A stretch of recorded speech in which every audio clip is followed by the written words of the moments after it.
If you can keep your head when all about you are losing theirs and blaming it on you. If you can trust yourself when all men doubt you, but make allowance for their doubting too.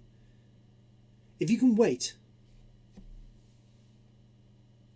and not be tired by waiting, or being lied about, don't deal in lies, or being hated, don't give way to hating, and yet don't look too good nor talk too wise. If you can dream and not make dreams your master, if you can think and not make thoughts your aim, if you can meet with triumph and disaster and treat those two impostors just the same, if you can bear to hear the truth you've spoken twisted by knaves to make a trap for fools, or watch the things you gave your life to broken, and stoop and build 'em up with worn out tools.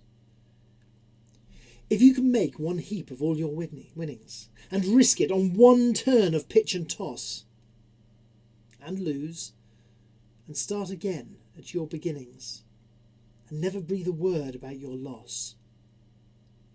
If you can force your heart and nerve and sinew to serve your turn long after they are gone, and so hold on when there is nothing in you except the will which says to them, hold on. If you can talk with crowds and keep your virtue, or walk with kings nor lose the common touch, if neither foes nor loving friends can hurt you, if all men count with you but none too much, if you can fill the unforgiving minute with 60 seconds worth of distance run, yours is the earth and everything that's in it, and, which is more, you'll be a man, my son. Hello and welcome to this Oak Tree English poetry reading. This time it is in tribute to the UK's and my favourite poet, Rudyard Kipling. We've just heard the nation's favourite poem, If. Joseph Rudyard Kipling, to give him his full name, was born on the 30th of December, the date of this video's release, in 1865 in Bombay, India, to his artist father, John, and his vivacious mother, Alice née MacDonald. His parents had courted at Rudyard Lake in Staffordshire and named their first son after that happy place. At the age of 6, he returned to England to spend a most unhappy childhood between a neglectful and cruel boarding house in Southsea and a bully-ridden boarding school in Devon. Later he wrote of a theme easily recognisable to Victorian Devon children in a smuggler's song. If you wake at midnight and hear a horse's feet, don't go drawing back the blind or looking in the street. Them that asks no questions isn't told a lie. Watch the wall, my darling, while the gentlemen go by. 25 ponies trotting through the dark, brandy for the parson, baccy for the clerk, laces for a lady, letters for a spy. Watch the wall, my darling, while the gentlemen go by. Running round the woodlump, if you chance to find little barrels roped and tarred, all full of brandy wine, don't you shout to come and look, nor use 'em for your play. Put the brishwood back again, and they'll be gone next day. If you see the stable door setting open wide, if you see a tired horse laying down inside, if your mother mends a coat cut about and tore, if the lining's wet and warm, don't you ask no more. If you meet King George's men dressed in blue and red, you be mindful what you say and mindful what is said.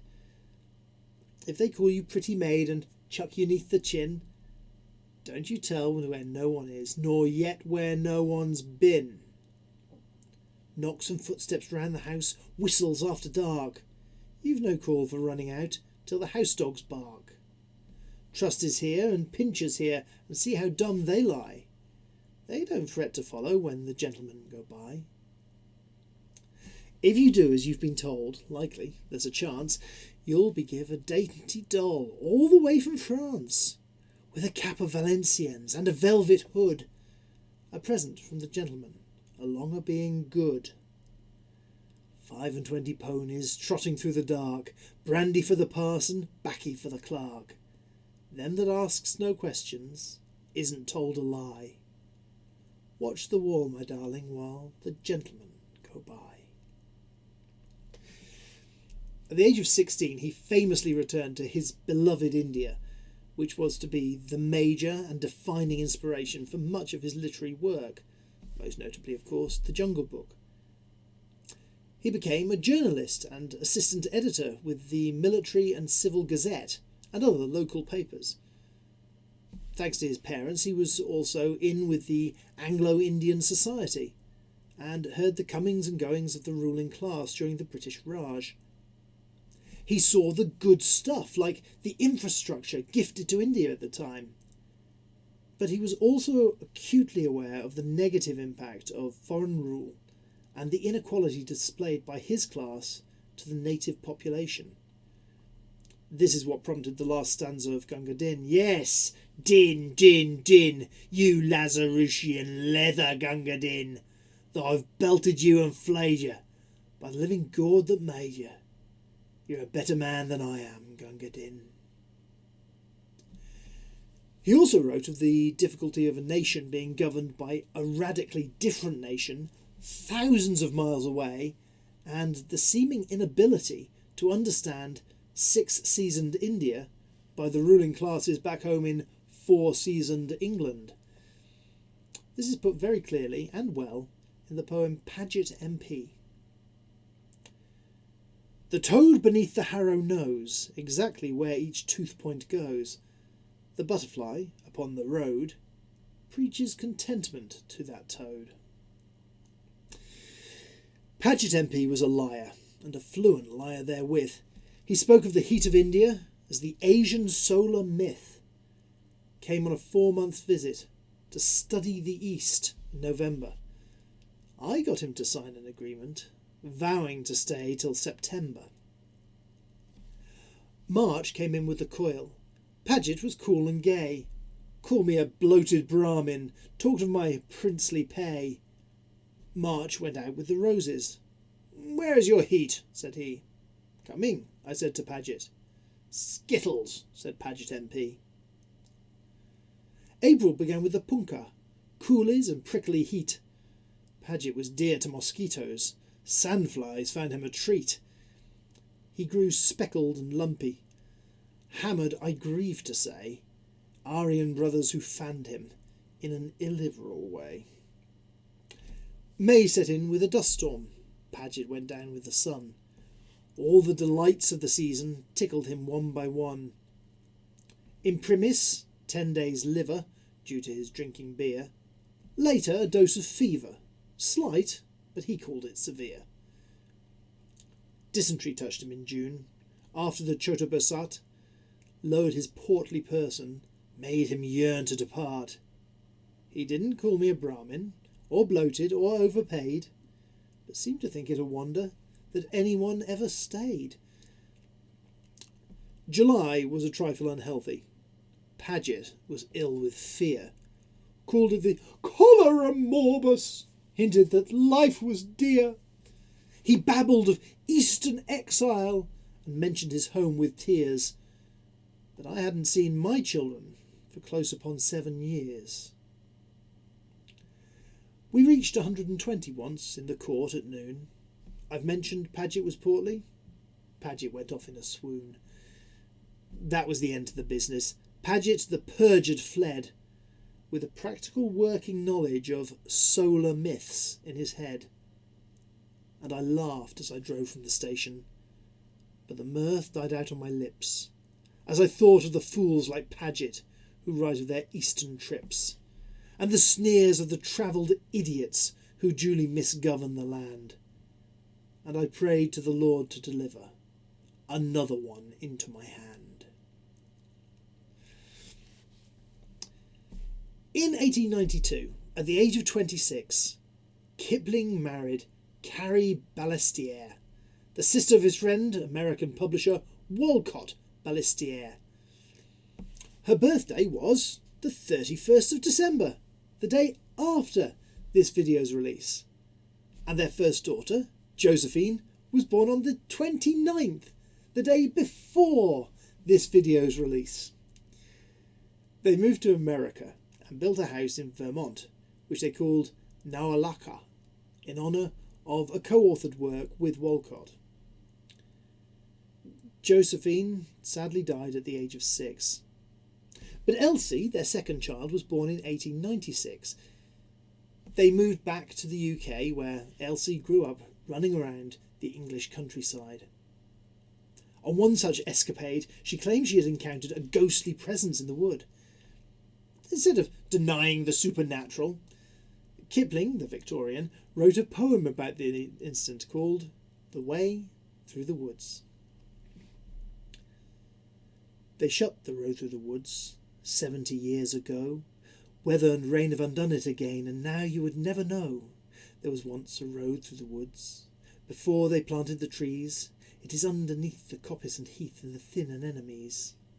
Only the keeper sees that where the ringdove broods and the badgers roll at ease, there was once a road through the woods. Yet, if you enter the woods of a summer evening late, where the night air cools on the trout-ringed pools, where the otter whistles his mate, they fear not men in the woods, because they see so few. You'll hear the beat of a horse's feet and the swish of a skirt in the dew, steadily cantering through the misty solitudes, as though they perfectly knew the old lost road through the woods. But there is no road through the woods. The Kiplings had a third child, a son, John. He inherited his father's weak eyes and, when the time came, was denied entrance to the army on those grounds. His father was very well connected via his writing and Masonic links, and pulled strings.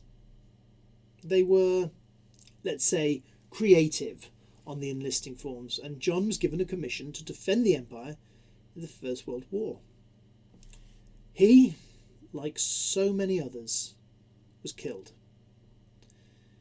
And this had a massive impact on the family, on the marriage, and on Kipling's conscience. Thus, when he wrote the poem Epitaphs of the War, he included the lines, "If any question why we died, tell them, because our fathers lied." Here I present to you an abridged portion of that poem, Epitaphs of the War.